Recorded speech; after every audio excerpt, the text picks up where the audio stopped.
The sky was too blue for grief. It stretched overhead like a polished porcelain bowl, not a cloud in sight, the kind of morning made for weddings or wildflower picking. But the earth beneath the mourner's boots told another story. It was dry, cracked, and dark where the shovels had turned it. Where the coffin waited, smooth as a Sunday hymn. Where even the wind held its breath. Mavis Callahan stood in a dress she hadn't worn since Easter 2 years ago, now dyed black with ink made from boiled walnut husks. The hem brushed the dirt, heavy with dew and dust.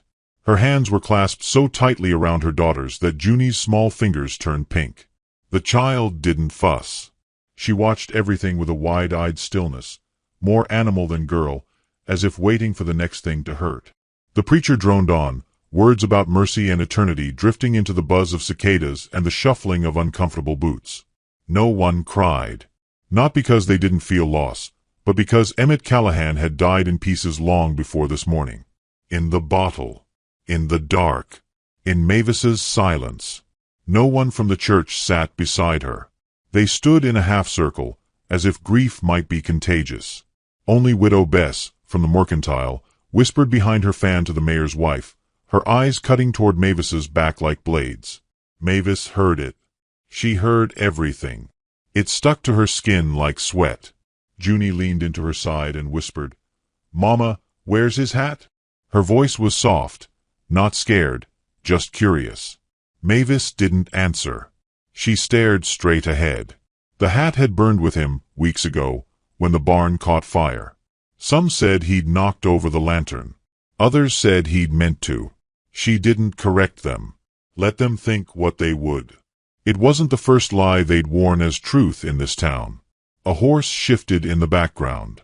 Then a boot step. Heads turned. A man stood at the edge of the crowd, tall and dust-covered, his hat in his hand, not on his head. His coat was old but neat, boots shined though worn. He didn't move to join the others. He stood with his weight on one leg, like he wasn't sure if he should have come. Beau McCrae. Mavis recognized him, though it had been nearly 5 years. He'd left town young, barely past 20, after his brother died on the railroad. Word was he'd worked cattle across 3 states, hunted buffalo with the Arapaho, and fought beside Union men with no flag of his own. She hadn't seen his eyes since before her marriage. Now, they met hers. Steady. Sad. Not the kind of sad that begged pity. More the kind that knew how to kneel beside a dying thing and let it go. When the service ended, there was no procession, no handshakes. Just folks moving away like rain that refused to fall. The ground was too hard to bury Emmett that day, so the coffin stayed. Mavis held Junie's hand tighter and turned toward the gate. But Junie broke from her grip and walked straight across the dust to the man at the fence. She looked up at Beau, squinting in the sun. Her curls were pulled into 2 stiff braids, tied with frayed ribbon. Her face was streaked with dried tears, dirt smudged on her chin. She tilted her head.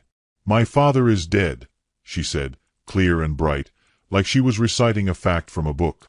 "Are you the cowboy who's going to marry my mama?" The hush that followed felt louder than gunfire. Someone gasped. Someone stifled a laugh. Widow Bess whispered, "Lord in heaven," and clutched her shawl tighter. Mavis froze.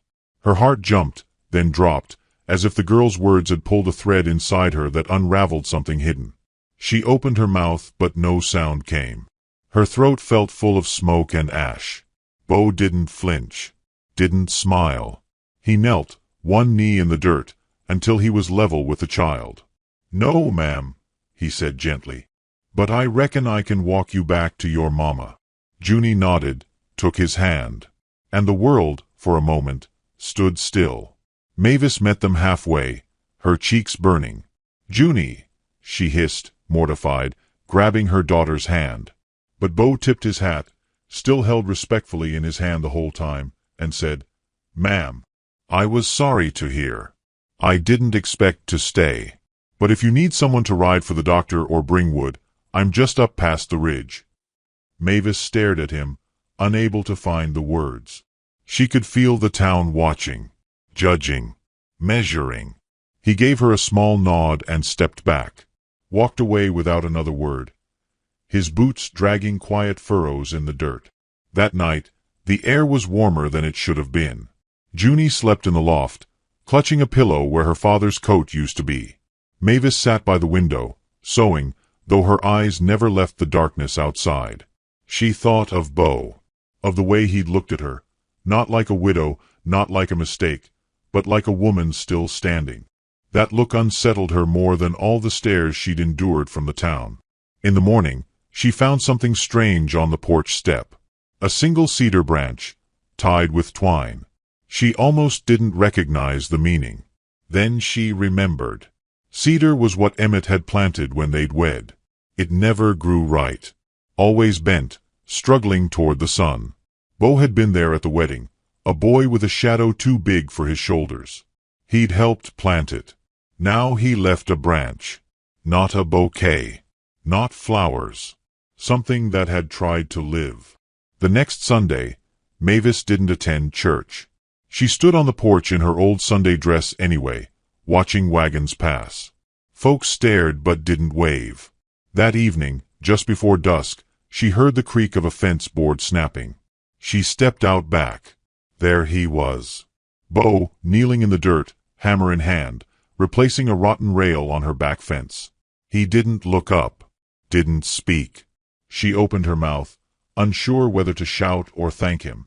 But Junie beat her to it, running barefoot through the yard, hair flying loose. "Did you come to marry my mama now?" Bo finally looked up. His face was sun-browned, hair dark with sweat. He smiled, not wide, not mockingly, but the kind of smile that knows sorrow and answers it kindly. "Not today, little one," he said. Then he looked at Mavis. "But I reckon I'll stay until this fence holds." She didn't smile. She couldn't. Her mouth wouldn't obey. But something shifted deep in her, a weight rearranged.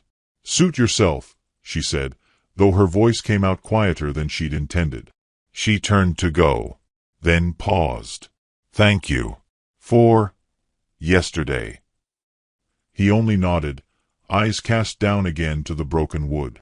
That night, when she went to lock the front door, she paused. Across the yard, under the oak tree, Bo was asleep on the porch swing, hat tilted over his face, boots still on, as if he'd meant only to rest a moment and had been claimed by the night. She thought of waking him, but didn't. She left the door unlocked, and turned off the lamp. From the loft, Junie whispered, just loud enough to be heard. "He looks like he belongs there."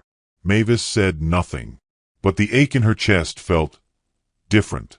Not gone. Just less lonely. The mercantile bell rang like judgment. Widow Bess stood behind the counter, apron crisp, fingers wrapped around a jar of barley she had no intention of buying. She wasn't here for food.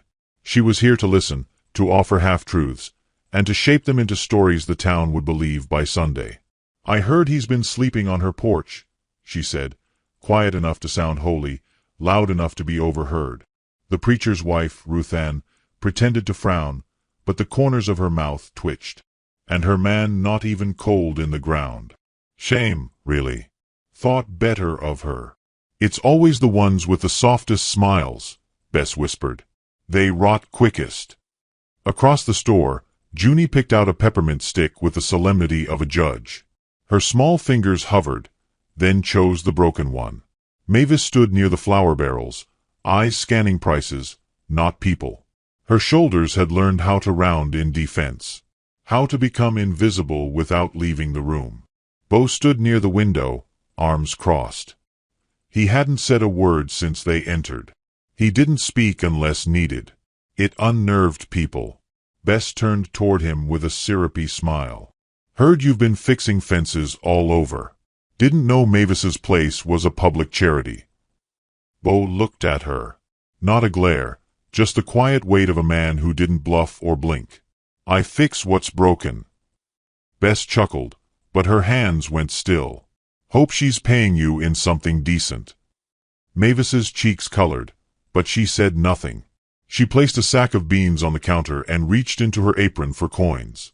Junie tugged her skirt.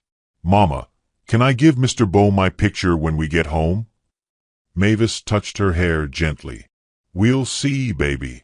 Bess raised an eyebrow. Oh, drawing him already. Ruthann laughed. Careful, Mavis. Children know what hearts don't admit. Mavis smiled, but her eyes didn't. She took her change and left without a word, the door shutting too hard behind them. Outside, the sun was high and bright, but the wind had turned mean, kicking dust up like whispers. Bo carried the sacks without asking. Mavis didn't stop him. You didn't have to come, she said once they reached the wagon. I didn't have to stay either, he said. She looked away, then back. You're not scared what they say? Bo glanced toward the mercantile. People don't like what they can't label, so they spit at it. Doesn't mean it's wrong. She studied his face. There was no pity there. Just steady patience. That scared her more than gossip. Back at the house, he stayed long enough to stack the wood. Junie drew in the dirt with a stick, humming something without a tune. Mavis made coffee, her hands remembering how to host, though her heart hadn't caught up. I owe you something, she said, sliding a cup across the table. He shook his head. You don't. She sat across from him, both hands wrapped around the mug. The silence between them was warm, not empty. It stretched. I don't have much, she said softly. Just what's left. Bo sipped once, then set his cup down. Wood still burns. Even when it's old. Even when it's cracked. Mavis blinked fast. Later, when he left, Junie ran after him. Wait. He turned. She held out a scrap of paper. A drawing. 3 stick figures. A woman with braids, a little girl, and a tall man holding hands. The man had a square hat. His face was just 2 dots and a line, but the line curled up slightly. I made us a family, she said. Bo crouched to her level. That so? She nodded. He took the paper carefully, folding it once and slipping it into his coat pocket like a map. Thank you, Miss Junie. She grinned, then whispered, Don't let Mama see you cry. He chuckled. I won't. That night, Mavis couldn't sleep. The wind had stilled, but her mind spun with things she'd never said aloud. She stepped outside barefoot, the porch cool beneath her soles. She sat on the swing where Bo had slept. The wood still smelled like cedar and sweat. She found herself talking to the night. Not praying, just naming things inside her. I wanted a different life. I did everything right. I married quiet. I stitched every hem. I folded my mouth. And still, the church shunned her. Still, Emmett drank himself hollow. Still, she was left with a child who asked strangers if they'd become her father. She leaned her head back. Stars burned above like distant watchers. The next day, she found a small carved figure on her windowsill. A piece of driftwood, smoothed and shaped into 3 rough bodies. It was simple. No details. Just forms. But the center figure was unmistakable, a little girl holding both their hands. She held it to her chest a long time before hiding it in the drawer beneath her Bible. At church, people whispered. The pew beside her stayed empty. Junie sat on her lap, fiddling with her braid. Sheriff Judd Holloway passed behind them during the hymn, pausing just long enough to murmur, Watch yourself, Mavis. She didn't look at him. Just sang louder. That afternoon, Bo came again, this time with lumber. She opened the door before he knocked. What now? He held up a board. Your gate drags. She stepped aside. Coffee's still warm. They didn't speak while he worked. The sun slanted low, shadows lengthening across the yard. Junie sat near the steps, brushing her doll's hair with a chicken feather. When the hammering stopped, Mavis brought him a glass of cold water. He drank, then looked out over the land. Nice spot, he said. She followed his gaze. It was supposed to be different. He didn't press, just nodded. She surprised herself. I used to sing here, when I first came. Thought the hills would echo back. But they never did. Bo leaned his shoulder against the post. Maybe they were listening. Mavis laughed, dry and bitter. Or maybe I was too quiet. They stood in that silence until the cicadas started their evening hymn. That night, Bo didn't stay. But before he left, he touched the brim of his hat and said, "If the swing breaks again, I'll come back." Mavis watched him go, her hands trembling at her sides. Inside, Junie asked, "Why don't people like us?" Mavis kneeled beside her. "They don't know us, baby. Why don't they want to?" Mavis didn't answer. She didn't know. The following week, Widow Bess passed by their home and saw Bo sharpening tools on the porch. She stopped, crossed her arms, and said, "Is she paying you in more than pie?" Bo didn't look up. "Ma'am, I ain't for sale," she scoffed, muttering as she walked off. That night, a rock broke their window. No note. Just silence. Cowards in darkness. Bo arrived the next morning before dawn, holding a pane of glass under one arm. No words exchanged. Just a nod. Mavis let him fix it. Let him stay. When he left, she found a drawing pinned to the inside of the repaired window. Junie again. But this time, the woman and man were closer. No child between them. Mavis held it to her chest. And cried, for the first time in years. She hadn't earned the right to want, but still, she did. Later that week, Bo brought her fresh nails. She asked why. "You've got a home worth holding together," he said. The sentence stayed with her. That night, she stood on the porch again. The wind smelled like something new.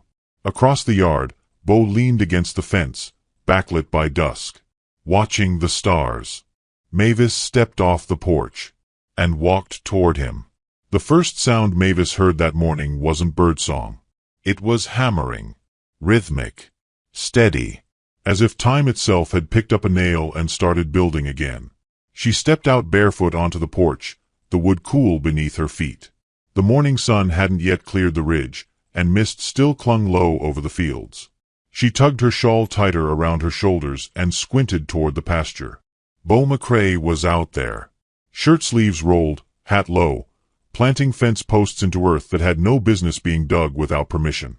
Beside him sat a modest pile of lumber.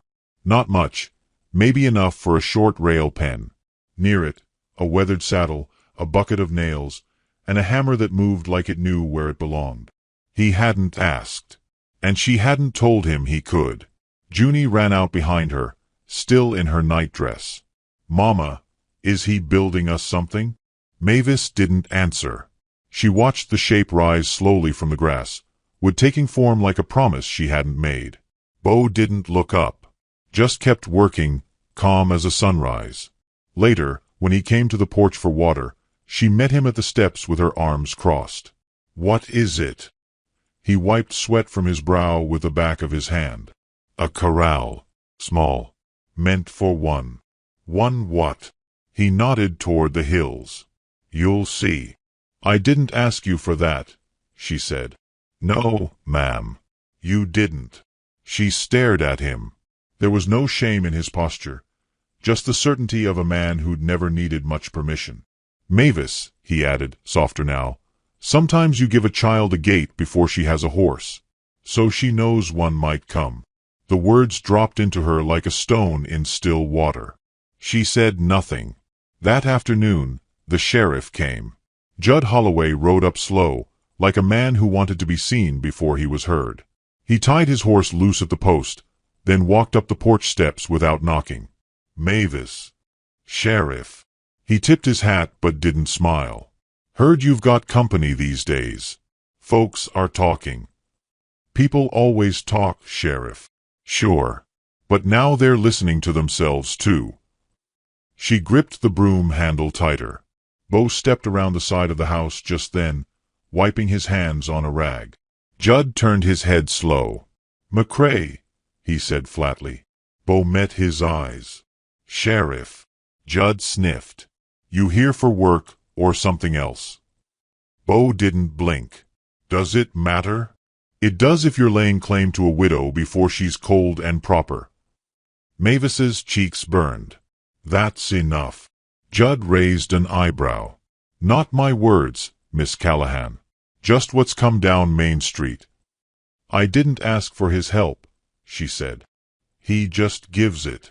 That's the trouble with men who give too easy. Sometimes they take two. Beau's jaw tensed, but he said nothing.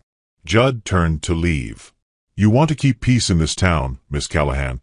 Keep your door locked and your porch empty. We already buried one man too early. Then he was gone. Dust and threat trailing behind him. Beau set the rag down on the railing. I can go. No, she said. Too fast. Then slower. No. I just wish you'd asked. He nodded. I don't always know how. That night, the wind came cold through the trees. Mavis wrapped a blanket around Junie and held her close. The girl had drawn a new picture that afternoon. The corral, a pony inside, and Beau smiling. She says it's coming soon, Mavis whispered. Beau didn't show the next day. Or the one after. The corral sat unfinished. Mavis found herself checking the road, her hands idle. The silence he'd once brought had become something she missed. Something steady. Measured. On the third day, just before dusk, she heard hoofbeats. She stepped outside, heart thudding. It wasn't Beau. It was a wagon, rattling hard, pulled by a tired old mule. In the back, wrapped in a quilt, was Junie, pale, shaking. Old man Tuck from the edge of town handed her down gently. Found her wandering by the creek, he said. She must have snuck off. Mavis nearly collapsed, clutching her daughter to her chest. She kept a skin for the man who builds fences, Tuck added, eyes squinting in concern. That night, Junie burned with fever. Mavis sat beside her, pressing cloth to her head, praying in half-whispers. Please, God. I'll do anything. Don't take her. A knock came at the door. She opened it to find Beau standing there, coat soaked in sweat, boots streaked in red dirt. I saw smoke, he said. I came. Mavis broke then. Just for a moment. Just enough to lean against the doorframe, breath shallow. She's sick, she whispered. I can't lose her. You won't. He stepped inside without another word and knelt by Junie's side. His fingers brushed her brow, checking the heat. I'll get the doctor. Before she could argue, he was gone, back into the dark. An hour later, he returned. The doctor in tow. Medicine. Instructions. Reassurance. Then he stayed. Sat on the floor beside Junie's bed until her fever broke at dawn. When the sun rose, Mavis found him asleep, still sitting upright, his hand on the edge of the quilt like an anchor. She brought him a blanket. He stirred but didn't wake. Junie's eyes fluttered open. Mama. I'm here, baby. She looked past her, toward Beau. Is he the cowboy from my dream? Mavis touched her cheek. Maybe, sweetheart. Later, when Beau woke, Mavis was waiting with coffee. I owe you everything, she said. He shook his head. No. You just owe it to believe she deserves better than what they say. Mavis set the cup down. Her hands trembled. I don't know how to want that anymore. Then I'll build it anyway. She stepped forward, breath shallow. You didn't ask. Beau looked her straight in the eyes. No. But I stayed. Outside, the hammering resumed. This time, it wasn't just for a fence. He was finishing the corral, and laying something invisible down between them. Something with weight and shape. Something like home. Just before dusk, Junie called from the porch. Mama! She was pointing down the ridge. A pony, young, pale, haltered in rope, walking slow beside Beau, who held the lead with care. Mavis covered her mouth. Junie clapped her hands and ran forward, laughter in her voice for the first time in weeks. Beau knelt as the child hugged the animal's neck. He's yours, he said. Name him whatever you like. Junie grinned. Hope, she said. Beau looked up at Mavis. Their eyes met. Neither said it, but both felt it. That night, As she tucked Junie in, Mavis turned to the window. Bo was still outside, tying the gate shut on the finished corral. She opened the door. He looked up. "You can sleep on the swing," she said. "But you didn't ask," he replied. She smiled. "I know." The town held its judgment in pews and parlors, but it whispered loudest in the street. Sunday sun struck the church bell, and its toll was sharp, slicing silence into something colder than it should have been. Mavis stood beside Junie just outside the chapel doors, hands folded, hair pinned, chin lifted just enough to pretend she didn't notice how folks veered their eyes. Her dress was a muted lavender, not black, not mourning, but soft, like breath after weeping. The preacher's wife shifted aside as they passed. "Well," she murmured to Widow Bess, "least she's still pretending to be decent." Inside, the wooden benches groaned beneath worn faith and heavier assumptions. Children fidgeted. Men coughed into fists. But as Mavis and Junie walked up the center aisle, the air tightened. Bo was already there, sitting in the very back. Hat on his knee, shirt pressed, face unreadable. He didn't smile, just nodded once when Mavis glanced his way, a flicker of something between them like flint waiting for dry grass. They sat 2 rows apart, close enough to feel it, far enough to deny it. Junie leaned in, whispering, "Is he allowed to be here?" Mavis smoothed her braid. "Everyone's allowed to listen, baby." The sermon was dry wheat, parched and cracked. Words about purity and judgment dressed as parables. The preacher, red-faced with conviction, read verses about shame and the wages of sin. It wasn't subtle. It wasn't meant to be. Mavis stared at her lap. Her palms were damp. The scripture pressed against her memory like branding iron, like the vows she'd kept long after they were broken, like the bruises she'd never spoken of. She held her breath through the hymn. After, when the final amen faded and the congregation filtered out, Ruthann clutched her husband's arm and said loudly, "Some women wear shame like perfume. Makes them think they're still wanted." Bo heard it. His jaw tensed. Junie turned to him as they stepped into sunlight. "They don't like Mama." He crouched down, looked her straight in the eyes. "You do, though. That's what matters." She nodded. "She smells like cinnamon and soap." "Then they're wrong," he said. Across the street, the sheriff leaned against the railing outside the post office, chewing a toothpick. He spat it into the dust and strode toward them. "Mr. McCrae," he drawled. "Didn't expect to see you inside holy walls." Bo stood slow. Didn't expect to be measured by men while seeking God. The sheriff's eyes flicked to Mavis. "You got a real talent for drawing men into your orbit, Miss Callahan. Wonder what keeps them coming back." Junie stepped behind her mother. Mavis straightened. "Maybe kindness, Sheriff. You should try it." He stepped closer, voice low. "Town's asking questions. You answer by marrying, or he answers with leaving. Can't have you raising a girl on rumors." Bo moved forward then. Not fast, not loud, just placed himself between Mavis and the lawman, his hat still in hand. His voice was steady as cold water. "You try to take from them again, I won't answer with words." Judd looked him over, nostrils flared, then scoffed and walked off. That evening, the wind turned. It came hard through the trees, slamming shutters, rattling loose nails. A storm without rain. Just noise.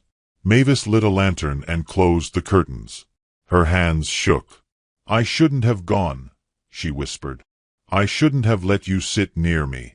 Bo stood near the hearth, silent. "It's not just whispers anymore. They'll find a way to make it law." "You want me gone?" She looked at him. Really looked. And didn't answer. The next morning, a folded notice was nailed to her fence. A summons. Custody inquiry. Signed by the sheriff himself. They wanted Junie. Mavis's knees buckled on the porch. She sat there, holding the paper like it burned. Bo found her there, eyes red, hair unpinned. She handed him the paper without a word. He read it once, then tore it in half. "No court's taking her," he said. They'll say I'm unfit, that I've got a man who ain't kin, sleeping on my swing, building things I didn't ask for. He knelt in front of her. They can say what they want. I'll fix it. How? She asked. With your hammer and nails? You can't build us a reputation. No, he said. But I can build something they can't tear down. That night, he left again. Said nothing. Just rode out into the dark. Mavis didn't sleep. Junie did, curled up with the pony's halter beneath her pillow, dreaming of names and fields and skies without fences. The next morning, the sun rose quiet, and so did the town. Until mid-morning, when the bell over the mercantile rang without hands. Bo rode in, slow, through the middle of Main Street. Behind him, a wagon. 2 posts. 1 crossbeam. Draped in white. A preacher followed on foot. The townsfolk gathered like vultures in lace. Whispers sparked like kindling. Mavis stepped out of her home just as the wagon rolled up the path. Her apron was still on, and flour dusted her fingers. Bo stopped, climbed down, and offered his hand. You said I didn't ask, he said. I didn't, she whispered. I'm asking now. She looked at him. At Junie peeking through the window. At the preacher nodding once, solemn and gentle. The corral stood behind them, whole and waiting. The porch swing still rocked from where Bo had slept. Mavis took a breath, and laid her hand in his. No vows were spoken that morning. No music played. Just the sound of the wind through grass, the creak of wood under joined hands, and a single voice, Junie's, singing something soft and tuneless as she scattered wildflowers. When the preacher said amen, the townspeople didn't clap. They didn't cheer. But they couldn't look away. That night, as lanterns flickered low and the house breathed new air, Bo stood by the window, looking out over the land. Mavis stepped beside him, her fingers brushing his. You built a corral before a promise, she said. I was just making room, he replied. For what? He turned to her, voice rough. For hope. In the corner, Junie stirred in her sleep, murmuring something only children and saints understand. Mavis didn't cry, but she did rest her head against Bo's shoulder. And for the first time in years, she let herself believe she might be worth staying for. Across the yard, nailed into the gate, was the summons. Still torn. But now, beneath it, was a second nail. And a wedding ring. The wind that morning had a hush to it, like the earth was listening. Mavis stepped onto the porch with a cup of coffee warming her palms, her shawl slipping from one shoulder. The sky stretched wide and cloudless, but something about it didn't feel calm. The silence wasn't peace. It was the kind before a door slammed or a gun was cocked. Even the birds seemed to wait. Bo had left before dawn, said he was fetching salt and flour. But she knew his silences now, knew when a man left for something more than provisions. She sipped slowly, watching the gate. Inside, Junie sang to her pony, combing its mane with a fork. Her voice trailed through the slats of the open window like a hymn forgotten by grown-ups. Mavis smiled faintly but couldn't shake the weight pressing on her chest. By mid-morning, the sheriff came. He didn't knock. He just rode up with 3 men and a folded document, his boots hitting the ground like declarations. You best come out, Mrs. McCrae, he called, loud enough for the nearest neighbors to hear. We've got business. Mavis stepped onto the porch, her posture straight despite the tremble in her hands. She didn't call for Bo. Didn't reach for a rifle. She just met Judd Holloway's eyes and waited. One of his men held out a sheet of parchment. It flapped in the breeze like a warning. Order of removal, Judd said, his voice like gravel soaked in pride.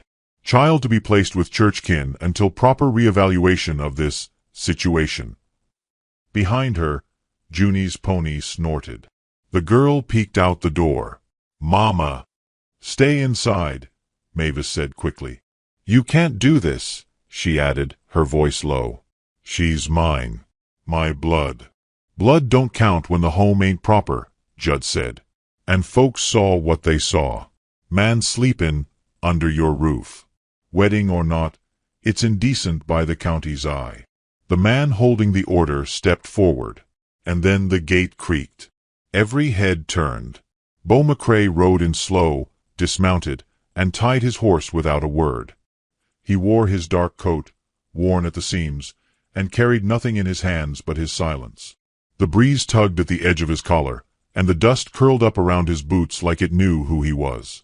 He stepped between Mavis and the sheriff. "Don't," was all he said. Judd laughed. "You planning to stop a legal order with a stare, cowboy?" Beau didn't answer. Not with words. Instead he turned, slow, deliberate, and faced Junie, who stood now in the doorway, fists clenched, eyes wide with fear. And then he did something no one had seen him do since he came back to town. He took off his hat. Not in shame. Not in surrender. But in reverence. And knelt before her. "Junie," he said, his voice barely above the wind, "you remember what you asked me? That first day." She nodded, lips trembling. "You asked if I'd marry your mama. And I didn't answer right." He looked up at Mavis, then back at the girl. "Well, I've been answering ever since. Just didn't use enough words." He stood and turned back to the sheriff. "You want to take her?" Beau said, calm and flat. "You'll have to explain to the judge why you tore a child from a married home. With witnesses. On a good day." Judd scowled. "You married under no license. I married under God, under a preacher, and under the eyes of half this town. Might not be the law you like, but it holds." Mavis stepped forward then, placing her hand on Beau's back. She wasn't trembling now. "You can take my name, Sheriff," she said. "But you won't take her." The wind kicked harder then, knocking the order from the deputy's hand. It danced across the yard, flipping and twisting, until it hit the corral and stuck there, half buried in the mud. Junie ran from the porch and stomped on it with both feet. "She's not going," Beau said once more. "Not now. Not ever."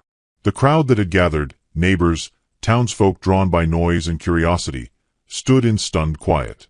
Widow Bess clutched her shawl and whispered, "Well, I'll be." The sheriff looked around. No one stepped forward.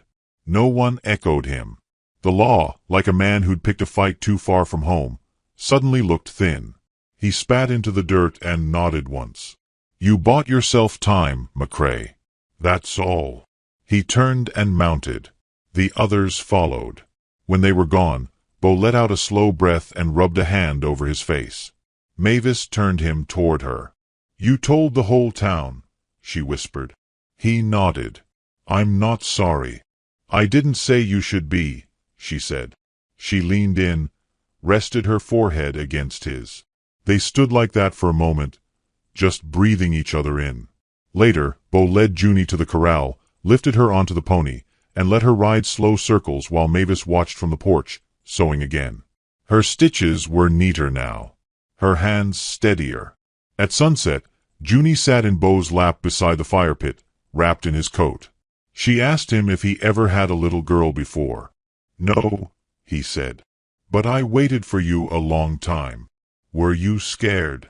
He looked at Mavis, who sat across the fire with her knees tucked beneath her. "Not scared," he said. "Just unfinished." Junie yawned. "Mama says God builds things when you're not looking." "She's right," he said. That night, Mavis stood by the window, watching the wind push clouds across the moon. Beau came up behind her, arms circling her waist, his breath warm on her neck. "We'll have to leave someday," she whispered. "Start somewhere new. This town's seen too much." "I'll follow you anywhere," he murmured. "But we don't have to run. Not anymore." She turned in his arms. "I never asked to be saved." "I didn't save you," he said. "You just made me stay." He kissed her then, softly, like a man who knew what pain tasted like and wasn't in a hurry. And across the room, Junie slept with a smile. In the drawer near the hearth sat the old driftwood carving, now smoothed and painted. 3 figures, hands joined. On the back, carved in Beau's neat, patient hand, were 3 words. Found. not taken. Outside, the corral held fast through the wind, and the swing creaked gently in rhythm with the stars. Which city are you watching our video from? Please leave a comment. Please subscribe to the channel as well. Thank you.